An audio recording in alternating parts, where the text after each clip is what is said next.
En realidad, el texto de hoy se basa en un solo versículo, aunque luego es como el árbol que le pones ramas y le pones allí hojas para poder ver mejor, o sea, que este es como un centro y una diana donde se va ampliando.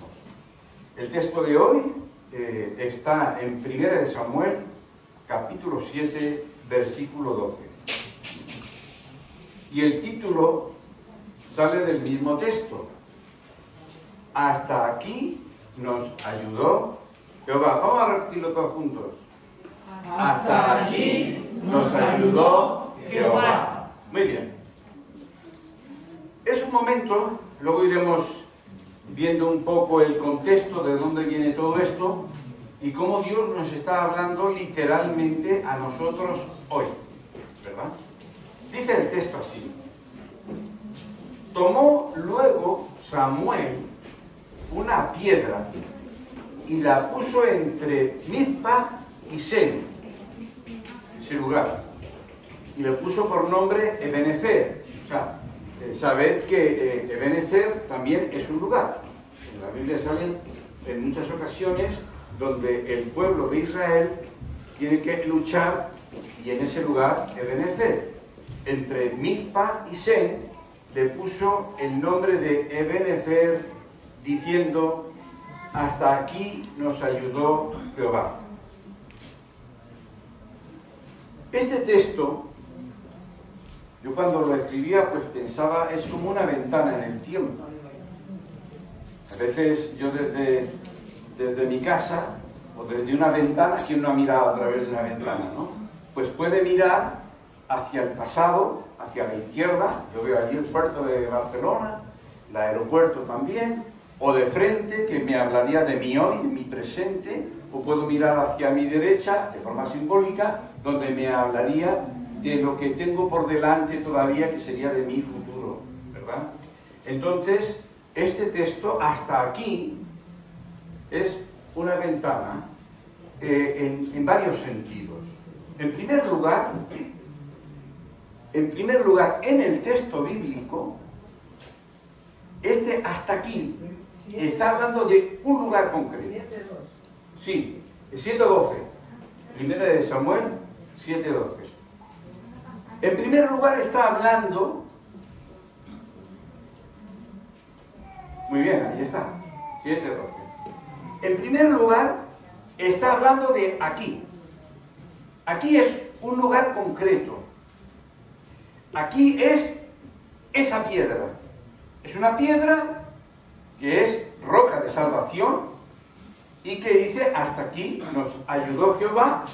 Por tanto, en ese lugar concreto levanta una piedra como recordatorio de que hasta aquí ayudó Jehová. En ese momento, en ese lugar. O sea, está hablando de un lugar concreto y está hablando de un momento concreto. Aquí habla de hoy, en ese momento. Pero también puedes viajar en el tiempo, porque en ese momento había personas que habían sido convocadas por Samuel en ese lugar, y ese momento está hablando de la vida entera de la persona, de los que estaban allí. Porque hasta aquí está hablando, haz memoria, de que hasta aquí ha estado contigo. Y hasta aquí está contigo. Y de la misma forma, después estará contigo. Ocurrió en un momento, ocurrió en un lugar, ocurrió en medio de una guerra. Es porque me dice: mira, Jehová está y todo es maravilloso. Hasta aquí, en medio de la guerra, en medio de los conflictos, Dios ha estado contigo.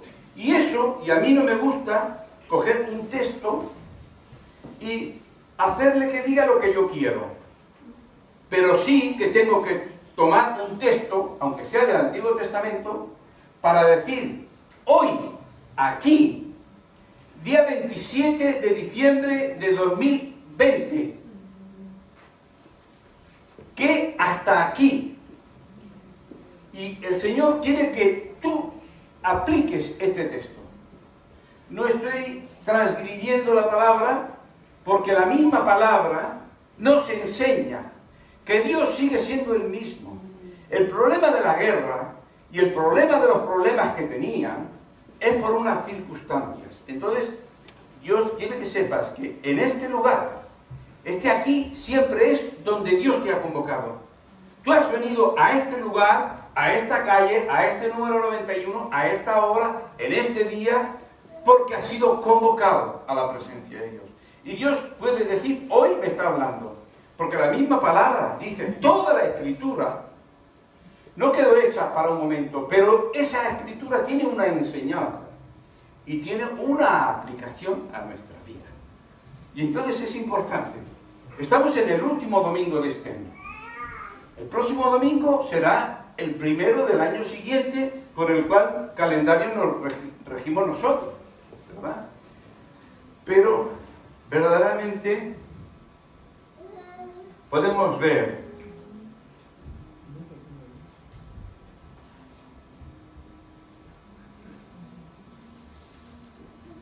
mirar de que esta palabra te da el Espíritu, dice Pablo a los romanos, de que el Espíritu que Dios ha puesto en nosotros da testimonio a nuestro espíritu. Y tú puedes mirar hacia atrás y puedes testimoniar que Dios no solo ha estado contigo, sino que Él ha preparado en los momentos para encontrarte, en los momentos necesarios para sostenerte, y hasta aquí, si estás, es por la fidelidad de Dios. No es por la nuestra. Es porque Dios ahí ha estado siempre. Y da testimonio a nuestro espíritu de que somos hijos de Dios. Y de que toda esta escritura de allí es útil para hoy. Repito, hoy. Y hasta aquí nos ha ayudado Jehová.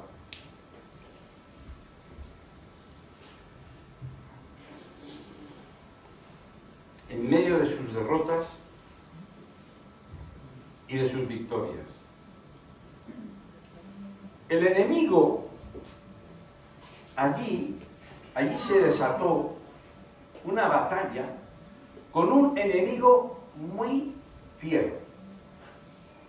Y quiero que conozcamos un poquito quién era ese enemigo fiero. Ellos estaban, podríamos decir, el pueblo de Israel estaba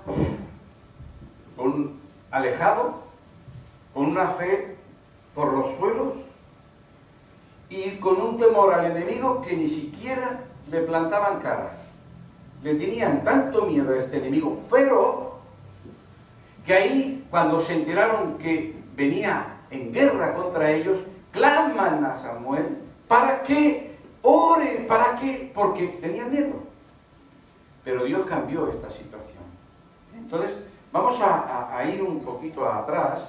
Ya os digo, el centro es el versículo 12. Pero vamos a leer capítulo 7, desde el 3 al 11, para que veamos cómo fue esto. Dice, habló, el versículo 3, habló Samuel a toda la casa de Israel, diciendo, si de todo vuestro corazón os volvéis a Jehová, quitad los dioses ajenos y a Astarot de entre vosotros, y preparad vuestro corazón a Jehová, y solo a Él servid, y os librará de las manos de los filisteos. Entonces los hijos de Israel quitaron los Baales y a Astarot, y sirvieron solo a Jehová. Les habló. No voy a entrar de a veces las cosas que hay en nuestra vida, que Dios quiere quitarlas para que tengamos mayor su presencia y mayor cosas, ¿no? No es este el propósito de ello. Dice el versículo 5, y Samuel dijo, reuní a todos. O sea, hubo un primer mensaje, ellos obedecieron, ellos se arrepintieron, ellos se convirtieron, ellos quitaron todas estas cosas y se consagraron al Señor.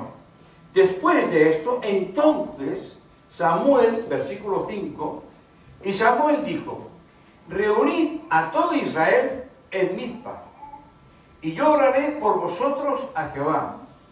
Y se reunieron en Mizpa, y sacaron agua, y la derramaron delante de Jehová. El agua habla de limpieza, es que también los sacerdotes se lavaban como símbolo de la limpieza de sus pecados después de haberse convertido y toda una serie de cosas.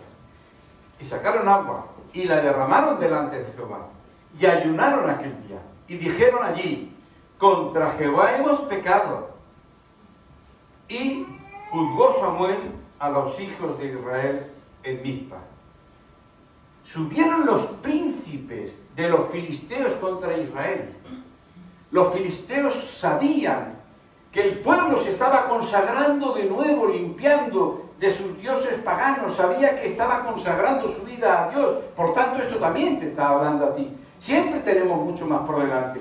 El apóstol Pablo dice: yo no he alcanzado lo que yo quiero. Y tú ves como él dice: yo cada día muero, yo me consagro, pero yo tengo una meta, mi meta es Cristo. Amén. Y lo que no consiga yo aquí, sé que Él lo hará. Porque Él lo hará. Amén. Porque seré semejante a Él. Pero eso no me relajo. Bueno, Dios cuando venga ya me transformará. Y dice: no, yo peleo. ¿Por qué? Porque mi vida es Cristo. Entonces, aquí nos damos cuenta que el enemigo, enseguida que el pueblo de Dios se consagra, que va a tener comunión, rápidamente viene en guerra contra el pueblo de Dios. Y estaban ellos, cuando oyeron los filisteos que los hijos de Israel estaban reunidos en Mizpa, subieron los príncipes de los filisteos contra Israel. Y al oír esto, los hijos de Israel tuvieron temor de los filisteos. Entonces dijeron los hijos de Israel a Samuel: no ceses de clamar por nosotros a Jehová nuestro Dios, para que nos guarde de la mano de los filisteos. Y Samuel tomó un cordero. Fíjate bien, ¿eh? Samuel tomó un cordero, jovencito, un lechón de leche todavía, y lo sacrificó entero, en holocausto a Jehová, sin romperle ningún hueso, porque este cordero es símbolo de Jesucristo. Clamó, ofreciendo un sacrificio, el cordero, el cual era símbolo. Por eso que esta palabra, en el tiempo, está hablándonos a nosotros. Para nosotros, esta palabra es más que para ellos, todavía. Entonces, y lo sacrificaron entero en holocausto a Jehová. Y clamó Samuel a Jehová por Israel, y Jehová le oyó.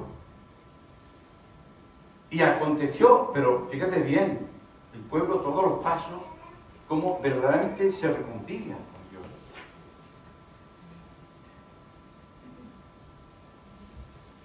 Y Jehová le oyó.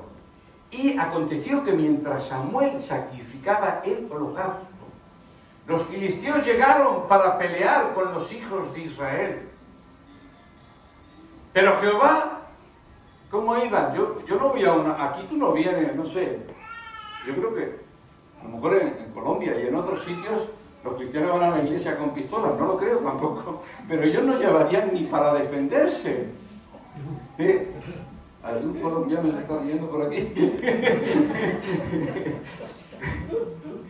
Bueno, pero fíjate, llegaron para pelear con los hijos de Israel.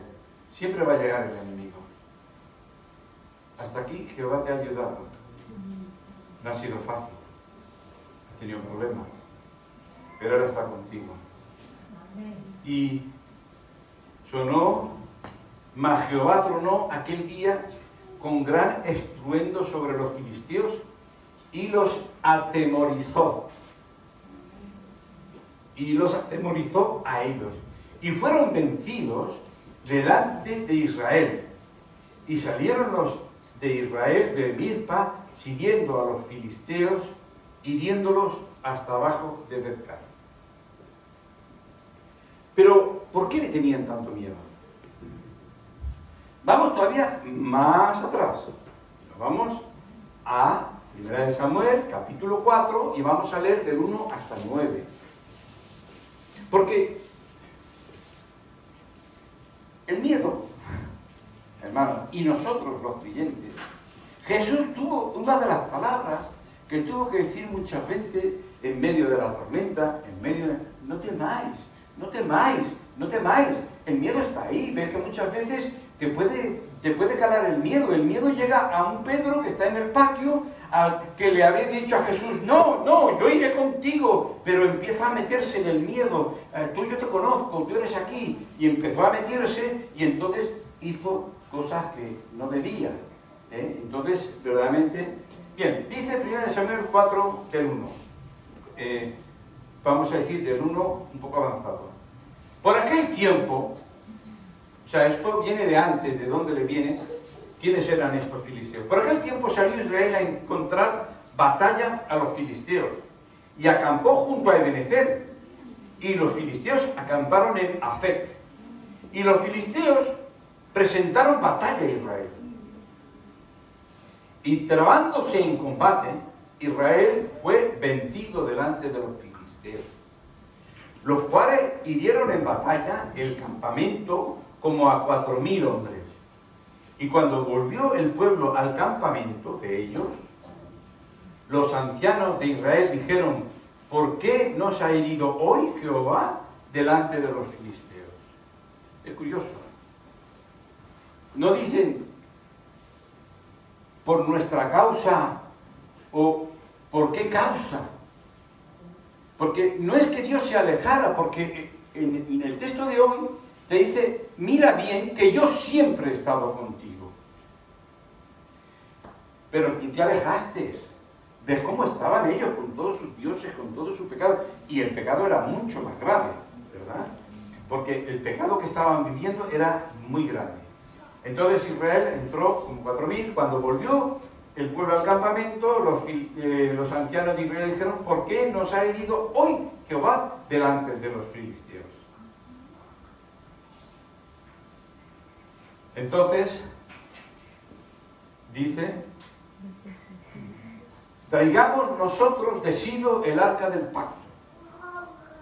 Es decir, como el niño, que porque la madre no le dice algo, va al padre. Entonces, no sé, en vez de pensar, bueno, a lo mejor es que hay algo que Dios quiere que cambiemos en nuestra vida. Algo que está reteniendo la bendición de Dios. No es que Dios se aparte de nosotros, es que nosotros, bueno, en este caso estoy metiéndolo en ese momento, se habían apartado de Dios. Y en vez de pensar en eso, no van y buscan de forma supersticiosa la solución en el arca. Bueno, pues traigamos, como si el arca fuera superior a Dios, como si el arca tuviera magia de algo. Entonces, dice, traigamos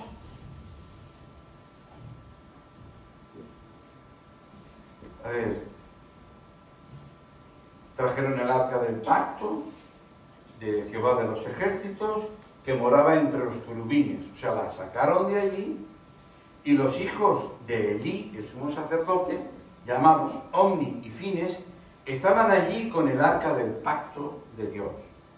No recuerdo ahora si después, solo os diré que el sumo sacerdote Elí era de un mal testimonio, de un mal educar a sus hijos. No es el tema de hoy. Los hijos, da vergüenza leer lo que dice de ellos. En la palabra, verdaderamente, las atrocidades que hacían como sacerdotes, como hijos del sumo sacerdote, y estaban llevando el arca de Dios allí. Se estaban presentando en combate, como si ahora el arca les fuera a solucionar. Dios no les ha escuchado, pero ahora el arca la están poniendo, las suposiciones, las imágenes. Ves que hay muchas personas que tienen otras cosas por encima de Dios. ¿De acuerdo? Entonces, cuando los filisteos, entonces, aconteció que cuando el arca del pacto llegó, de Jehová, llegó al campamento, todo Israel gritó con gran júbilo, y la tierra tembló. Y cuando los filisteos oyeron la voz de júbilo, dijeron, ¿qué voz gran júbilo es esta en el campamento de los hebreos. Y supieron que el arca de Jehová había sido traída al campamento. Y los filisteos tuvieron miedo porque decían, ha venido Dios al campamento. Y dijeron, ¡ay de nosotros! Pues antes de ahora no fue así. ¡Ay de nosotros! ¿Quién nos librará de la mano de estos dioses poderosos? Esos son los dioses que hirieron a Egipto con toda plaga en el desierto. ¿Pero qué dijeron los filisteos? Fíjate bien, ¿eh? Eran feroces. Eran bravos. Parecían bulldog. Cuando muerden no sueltan presa. Por eso les temía tanto el pueblo de Dios. Y dice, entre ellos dijeron, no dijeron, vámonos corriendo, dijeron, esforzaos, oh filisteos, y sed hombres, para que no sirváis a los hebreos como ellos nos han servido a nosotros. Sed hombres y pelear. Lo que digo, un bulldog. Son esos chatones que se usaban para precisamente, y cuando peleaban y mordían, no soltaban. O sea que ellos estaban bien, en realidad, estaban peleando no contra el pueblo, se atrevieron a pelear contra Dios, lo está diciendo la palabra. Y entonces te das cuenta que el enemigo, si luego lo trasladamos al verdadero enemigo, no suelta fácilmente. Pablo llega a decir que Dios le ha tenido que sacar de las fauces del lobo, de las fauces del león, porque el enemigo ya lo tenía, mas Dios lo sacó. Porque en los tiempos para los siervos de Dios los tiene Dios, no el enemigo. Y entonces, ¿qué pasa? Ya te digo, el caso es que en esta historia, si leéis el capítulo 4, yo lo que no lo ha leído lo aconsejo, porque allí habla de todas estas cosas. Total, se llevaron el arca al templo de Dagón y lo pusieron allí. Y allí te contará cómo muchas veces eso que es tan desastroso, dice la palabra que a todos los que aman a Dios, todas las cosas acontecen para bien. Amén. Si ellos temían a otros dioses, si ellos temían a un pueblo, si ellos temían lo que fuera, allí ellos oirían noticias. El arca sí podía defendernos. Pero hay muchas veces que no entiende el pueblo de Dios. Hay mucha gente que cuando dice, me ha castigado. Yo digo, a los hijos de Dios, Dios no los castiga, los disciplina. ¿Sabes cuál es la diferencia? El castigo es una forma de desahogo, una forma de decir, toma, toma, toma. La disciplina tiene el propósito de llevarte a un punto en que te corrige, en que te cambia, en que te transforma, en que verdaderamente vuelves como el hijo pródigo a Dios. Y Dios es sabio, porque Dios te ama, no suelta, ¿verdad? Entonces lo pusieron allí y bueno, ya sabéis, los que lo habéis leído, como el dios Dagón al día siguiente estaba por los suelos, lo ponen a levantar, al día siguiente otra vez está por los suelos, y toda una serie de cosas. Entonces, como, ¿qué tendría que haber dicho? Oye, mi Dios es el único Dios todopoderoso. No pelearon por ir a por su Dios, no pelearon a ir por el arca. Fue un pueblo que se conformó. No te está demostrando, no te han llegado noticias que el problema no es de Dios, que el problema es tuyo. En vez de dejarte todas esas cosas, pasaron 20 años y pasaron más años de esta historia de cuando fue aquello. Estamos hablando de muchos años y el pueblo le seguía teniendo miedo, sabiendo que su Dios es el más poderoso y que Dios le mostró. Ahora, bien, el caso es que lo que yo te quiero decir esta mañana, que verdaderamente muchas veces cuando pasan cosas, pues pasan y Dios las permite porque quiere llevarnos a un punto de reflexiones. No seamos blasfemos. Claro, aquí nadie es blasfemo, pero hay quienes, Pablo tuvo que echar a uno de sus discípulos por blasfemo. Lo dice la palabra, lo tuvo que echar por blasfemo. Son esas personas que si todo va bien y Dios me ayuda, de maravilla, pero cualquier cosa que pasa, dice, ha sido Dios. La culpa la tiene Dios. Y blasfema contra Dios. Y en tal contra Dios. Pablo tuvo que despedir por blasfema. Muchas veces nosotros queriendo que Dios haga estas cosas en vez de revisarlo, ¿verdad? Entonces, mira, aquí en el capítulo 7 de primera de Samuel, es cuando ya Samuel ya ha crecido y ya verdaderamente se presenta como juez, y ahí se presenta como profeta, está hablando de parte de Dios y les está hablando ahora claro. Han pasado muchos años, siguen con las mismas. ¿Queréis cambiar? Pues ya veis lo que les dice, ¿no? Porque lo hemos leído antes. Arrepentíos, convertíos, quitad vuestras vidas, consagraos, servir al Señor. Esto es para hoy, es para siempre. Yo sigo queriendo lo mismo y además tú lo sabes.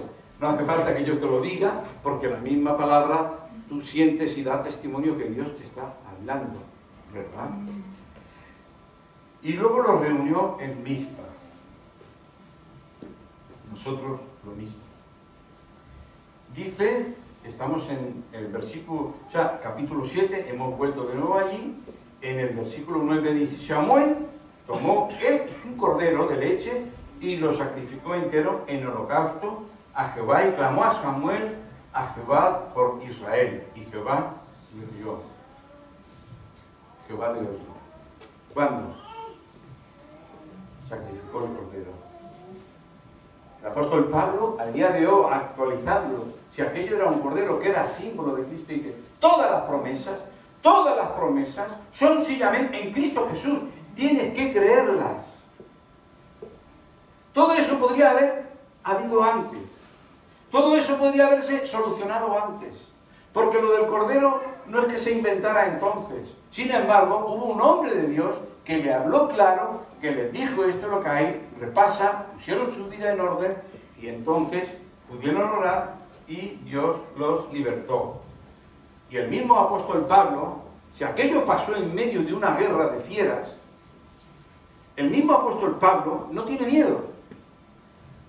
Y si aquella fue fiera, el mismo apóstol Pablo dice, porque no tenemos lucha contra carne y sangre, sino que contra principados, contra potestades, ¿verdad? Contra huestes, ¿verdad? Contra regiones celestiales. Pero Dios, ¿qué pasó? Tronó. Cuando sacrificaron el cordero, Dios tronó. ¿Dónde tronó Dios con tu cordero? Estando en la cruz. Allí derrotó al enemigo, tu verdadero enemigo. Porque al fin y al cabo el tiempo que vivimos aquí es menos que un suspiro. Pero estamos hablando de la vida eterna, el cual provocó una muerte eterna, separación de Dios eternamente. Entonces te das cuenta que verdaderamente allí en la cruz, y Samuel puso una piedra, una roca, en realidad roca de salvación. Era símbolo de Cristo. No solamente mató un cordero, sino que además puso una roca para que, de recuerdo, esta es la roca de Dios que te salvó.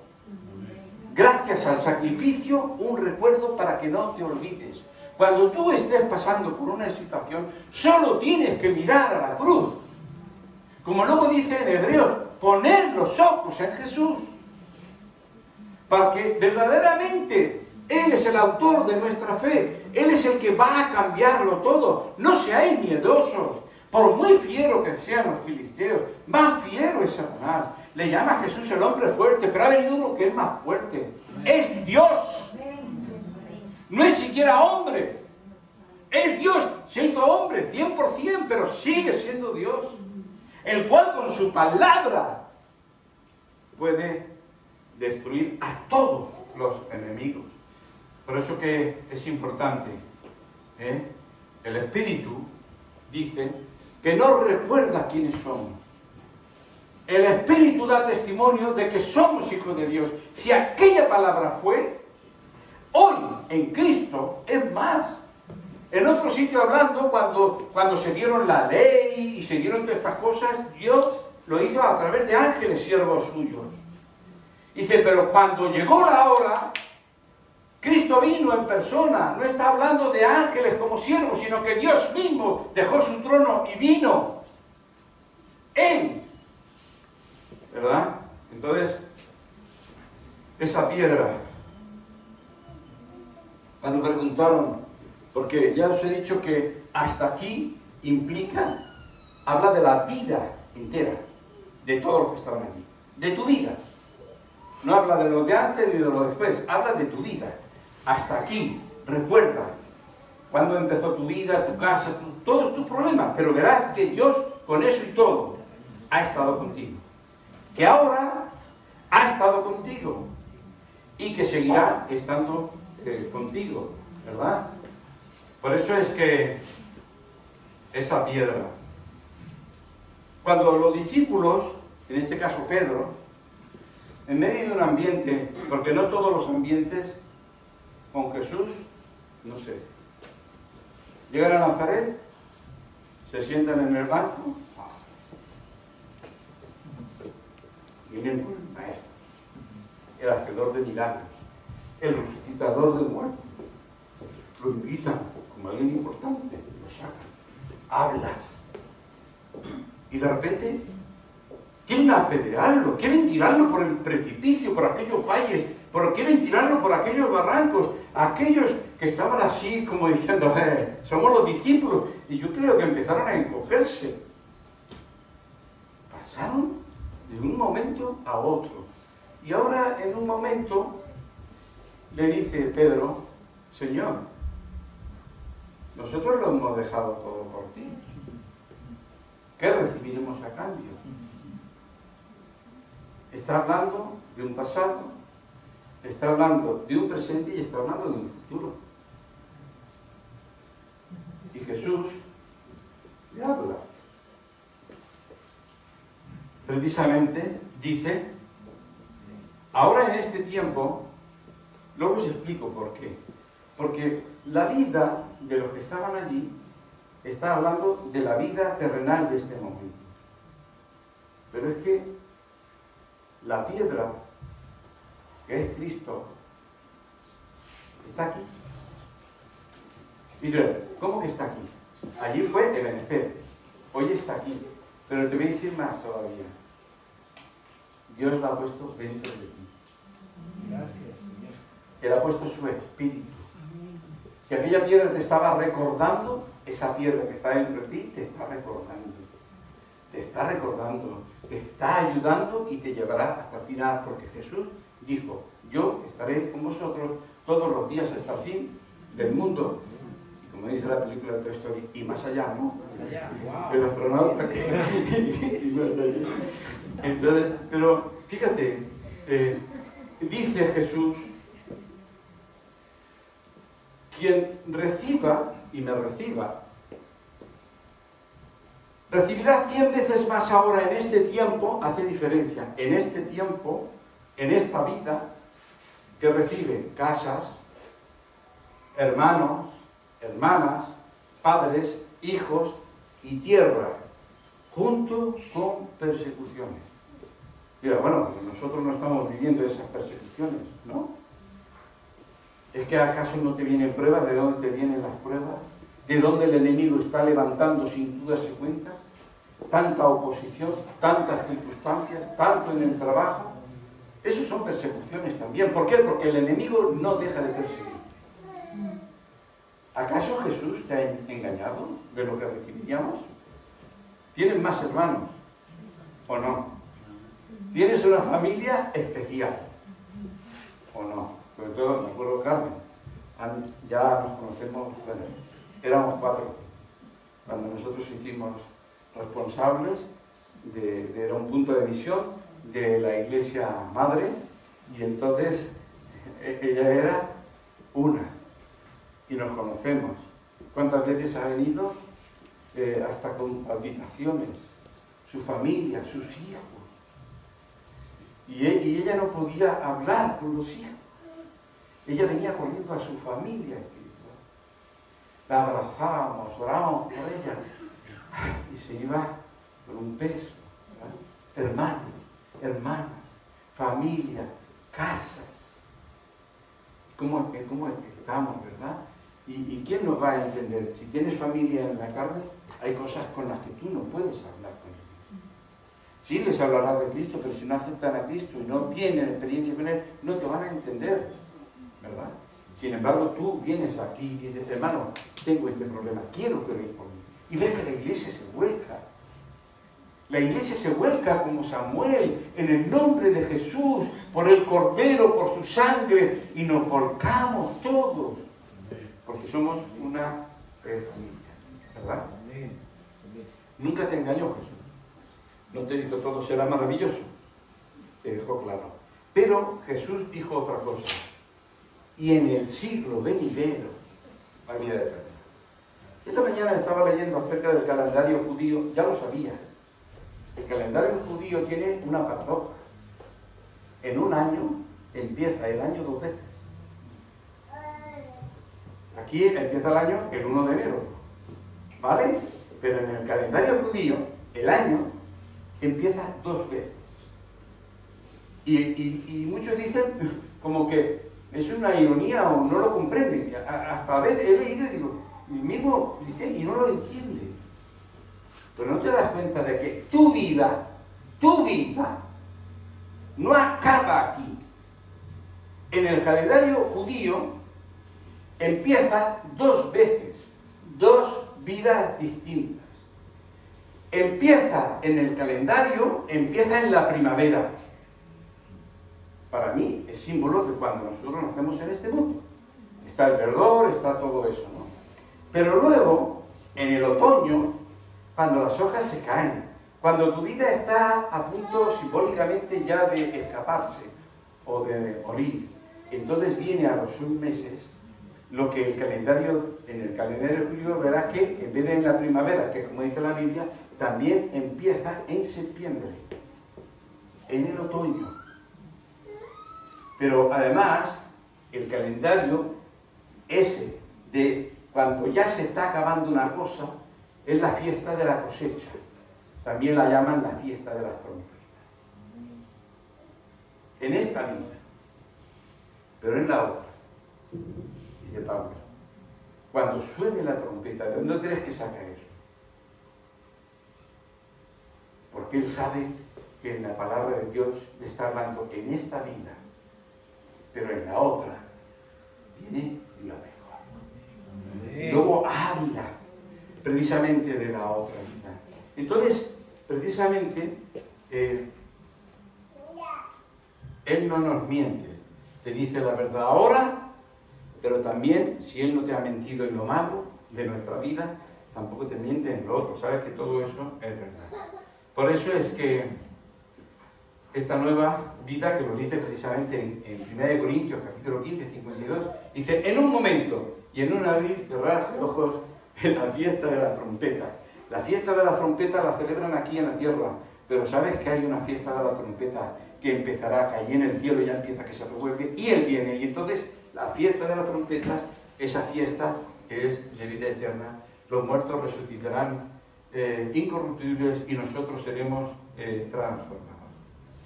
Hasta aquí nos ha ayudado Jehová, hermano. Gracias, Señor. En medio del COVID, en medio de todo. El mundo no tiene a Cristo. Tú puedes decir, este año para mí, el cristiano, ha sido muy especial. Porque Cristo ha estado conmigo y Cristo marca la diferencia. Por eso es, cada vez que los israelitas veían la roca, recordaron las palabras de Samuel, hasta aquí nos ha ayudado Jehová. ¿Sabes lo que significa? Que si pasaban al año siguiente, el aquí era en ese momento. Es un aquí para recordar que siempre hay un aquí, hasta este lugar, Vilanova, calle Rambla Exposición, hasta aquí, en este momento, en este lugar y en esta fecha, hasta aquí. Y mucho más ahora. ¿Quién nos apartará del amor de Dios que es en Cristo Jesús? Nada nos puede apartar.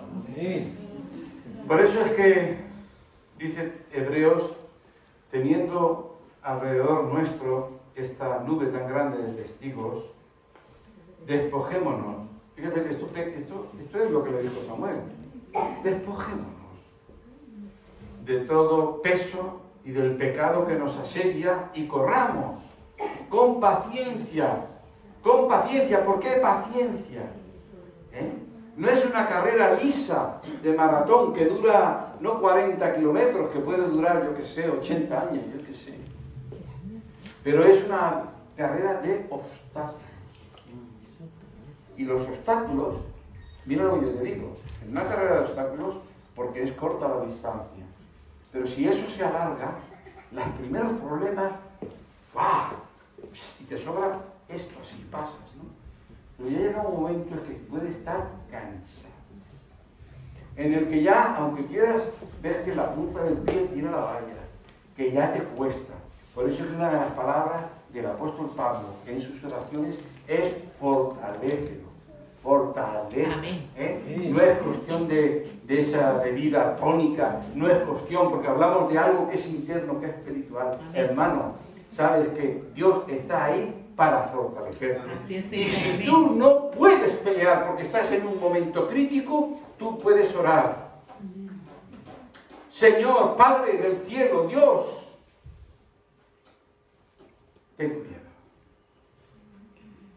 En el nombre de Jesús, mi Cordero, pelea por mí, porque yo no puedo. Amén. Y dijo Jesús a Pedro, que sabía todo el lío en donde se iba a meter: yo he orado por ti para que tu fe no falte. Gloria a Dios. Y te levantarás.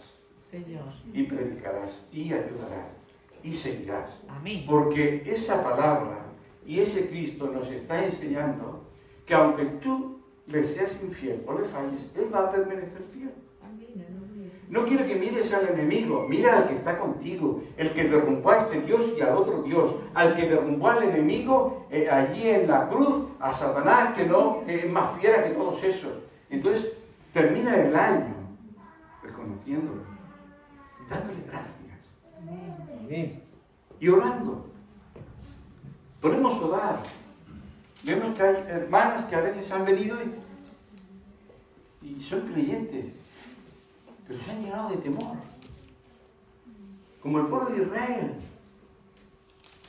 Y ahora podemos orar en el nombre de nuestro Cordero.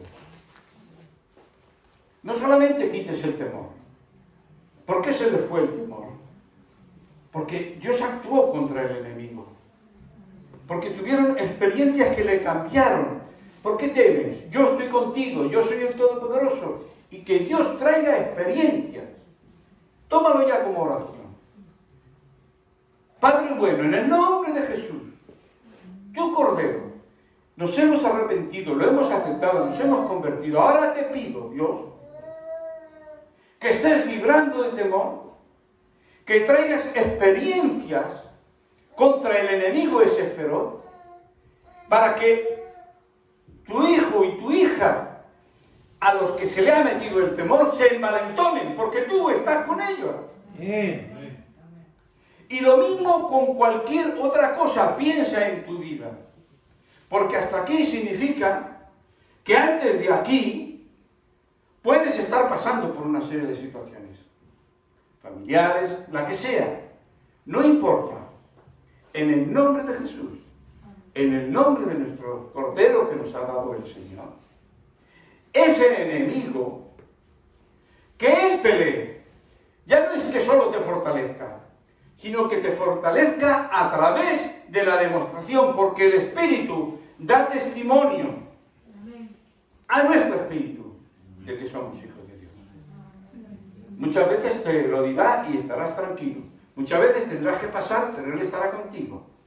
Pero en todas cosas. ¿Sabes? Hay un texto, no lo tengo aquí, pero recuerdo, cuando dice: porque no tenéis necesidad, habla a los creyentes, de que nadie os enseñe. Ahí están los soberbios. A mí no me tienes que enseñar nada, porque yo ya tengo al Espíritu Santo. Y entonces, ¿por qué el Espíritu Santo pone maestros? porque pone todas estas personas. Pero aquí hay una persona recién convertida. ¿Sabes lo que yo no tengo que enseñarle a él? Que Dios es su papá. Amén. Eso no tengo que enseñárselo, porque él lo ha experimentado. Y como él lo ha experimentado, puede decir, yo te entiendo. No hace falta que le expliques. Porque Dios a ti te va a dar unos testimonios y unas experiencias, y a él le dará otras. Pero se nota que es el mismo Espíritu el que trata. Yo cuando fui a Argentina, Dios me dio un texto de Habacuc, y justo cuando llego allí, tocan ese texto, y digo, Dios, tú sigues siendo el Dios, y los hijos tuyos están en Argentina, están en Paraguay, están en Colombia, están en Cuba, en cualquier sitio, y se nota que es el mismo Espíritu. Amén, amén. Sí, Señor. Porque los tratas de la misma forma. Les hablas las mismas palabras. ¿Verdad? Y eso hermano, es maravilloso. Por eso es que dice Filipenses, termino con esto, 1:6, estando persuadidos de esto, el que comenzó en vosotros la buena obra, la perfeccionará hasta el día de Jesucristo. Hay muchos cristianos que se piensan que la labor y el trabajo del Espíritu Santo, es decir, lo que hizo Jesús allí en la cruz, ¿verdad? Y entonces nos dio el Espíritu Santo, como que cuando uno muere ya ha terminado su ministerio. ¿No es verdad? ¿No es verdad? El mismo Espíritu que está contigo, cuando suene la trompeta, Amén. terminará su faena. Amén, amén. Su faena terminará cuando te transforme a la imagen de Jesús y entonces presentes tus hijos en Cristo Jesús al Padre. Y Amén. entonces Él podrá decir, Sí, como cuando vino Señor. Jesús aquí, he acabado mi faena aquí, pero la faena del Espíritu Santo no termina cuando el creyente muere. Él es el que resucitará con su poder a los hijos Amén. de Dios. Por eso que fortalécete verdaderamente. Padre bueno, te doy gracias de nuevo, Señor. Porque toda tu palabra nos habla a nosotros. Porque verdaderamente no tenemos que tener ningún temor, que tú ya lo has vencido. Y si tú aún permites que pasen todas estas cosas, es porque tienes cosas que enseñar. Cosas que enseñar. Pero te damos muchas gracias, Señor. Tú ves cada uno como el enemigo está siendo atacado de una manera, como de otra, sea sus tentaciones, como le hace caer, ya sea su carácter, que tienen que cambiar, porque tu palabra dice verdaderamente que tenemos que cambiar. Porque tú quieres que el fruto del Espíritu llene nuestras vidas, no el fruto de la carne, ni la ira, ni nada de estas cosas, Señor. Y hoy nos presentamos. Nosotros ya nos arrepentimos y todas estas cosas, pero seguimos luchando. Nuestro enemigo es como un bulto voraz, como león rugiente, no para. Y sabemos que será hasta el fin, pero también sabemos, porque tú eres la verdad y tu palabra es verdadera, que tú estás con nosotros ya. La piedra ya ha sido puesta, ya el pacto con el Padre ha sido ya realizado. Nosotros, Señor, a través de tu muerte y la venida del Espíritu Santo, ya somos herederos de todas las promesas y de todo lo que hay. Por eso, Padre, nos ponemos en tus vidas, nos has convocado y ciertamente, oh Señor, hoy clamamos, que quede el pasado del miedo al terminar este año. Que quede, Señor, esas cosas. No solamente es la lucha contra los filisteos, la lucha que nosotros tenemos, donde ya se nota que hemos sido vencidos. No, transfórmanos en victoria. Victoria de fe, victoria de valentía, victoria, Señor. Queremos terminar delante de ti, Señor, reconociendo que tú nos hablas siempre. Sí, mi Dios. Tú eres el que pelea por nosotros. Lo hiciste y dentro de poco estamos esperando. Volverán a sonar las trompetas, volverán a sonar los truenos, y tu iglesia te la llevarás contigo y estaremos contigo. Gracias. Señor, muchas gracias, porque ciertamente esa piedra nos recuerda todas estas cosas, millones de veces más maravillosas que los que vivieron ellos. Sí, Señor. Porque a nosotros nos has dado un conocimiento de ti, un conocimiento de tus planes, un conocimiento de tu palabra, Señor. Que verdaderamente tu palabra, ese volver, ese vivir, eso servirte escuchando. El siervo escucha, el siervo escucha su palabra. El siervo es feliz obedeciendo a ese amo, que no lo tiene como esclavo, sino que lo tiene como un hijo, alguien, Señor. Muchas gracias, Padre.